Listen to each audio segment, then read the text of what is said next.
Hello, my name is Michael Nunley, and this is going to be number 2 in a 3-part special edition of the Art of Making Comics. As with the last video, I've invited Ted Kranz to come back and talk to us again. And today, he's going to be talking about some of the technical stuff you got to know when you're drawing comics. And also, as we talked about in the last video, preparing to submit, this video we're going to talk a bit about actually doing the submission process. So with that, I'm going to hand it over to you, Ted. Welcome to Omen Comics for our second video. In this video, we're going to teach the artists how to submit their files in a way that the printer can print them. In the first video, we talked about saving files and color. In this video, we're going to talk about the process of submitting your files. So first, let's start with the paper size. Since my business is a digital printer, we're going to use this size for the example in this video. The standard paper that we use is 11 by 17, which breaks down to 6.833 by 10.325 for a finished comic. There are several things that we have to look at so that you as the artist know what's going to take place when you submit your files. So let's start with the print. When we receive your files, the printer takes your files and puts them together in what we call spreads. The spreads are 2 pages that can be seen at the same time when the book opens. In the comic that I'm holding here, we're able to see that both pages can be read at the same time. But we want to look at several things that take place in the print world. In these 2 pages, which interact with each other and are part of the same image, we have broken into 2 separate pages. The seam that goes through the center is what they call the creep. So as the book gains pages, that creep diminishes and the image begins to disappear.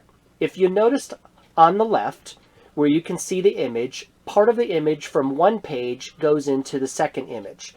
In order to do this successfully without cutting or cropping part of the image that you've designed, you want to make sure that you design a little extra.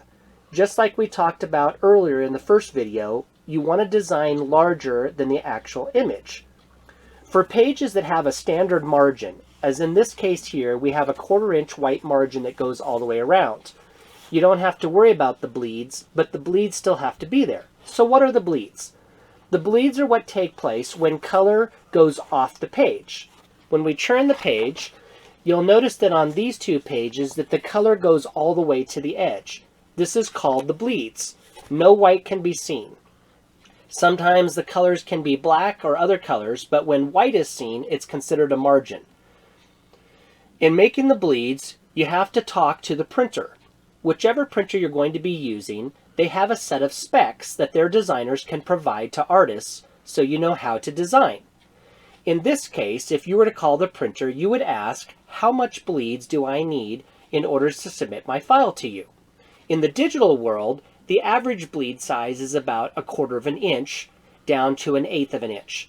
With these type of bleeds, we'll be able to cut your comic down without actually cutting into the image or destroying part of the image that you have. If you go into the press world, which is using bigger machines, their bleeds may change and go as low as 1/8 inch up to 3/4 inch. So it's important that you contact the printer and say, what specs do I need?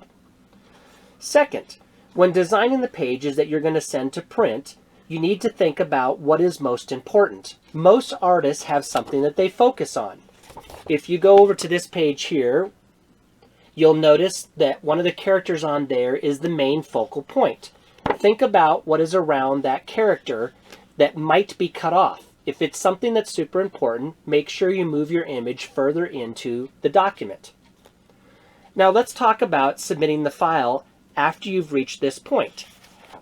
When you go to save these files, it's important that you save them in a format that can be easily used by the printer.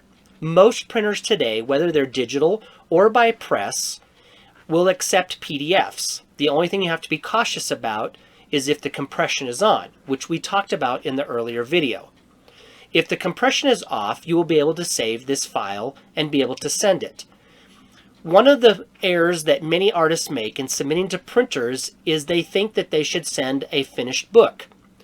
This is not how the printer wants to receive the files. It is important that each page or each design that you do is saved separately and then titled page 1, page 2, page 3.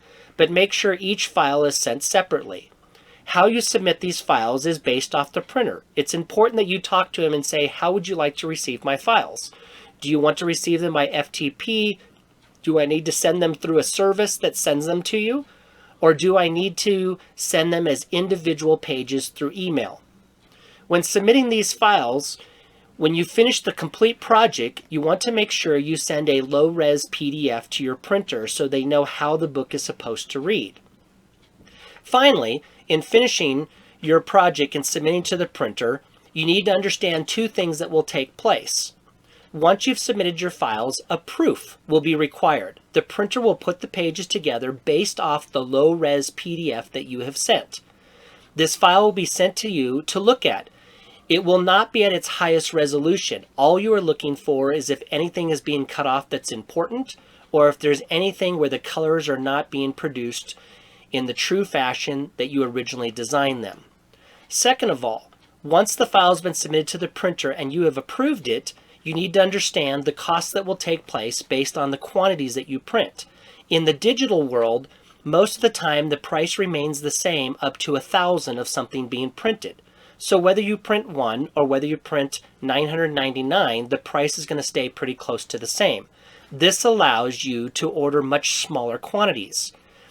If you decide to print larger quantities, you'll want to go to a press where the price drops by the quantity that they print. Thank you for listening to our video.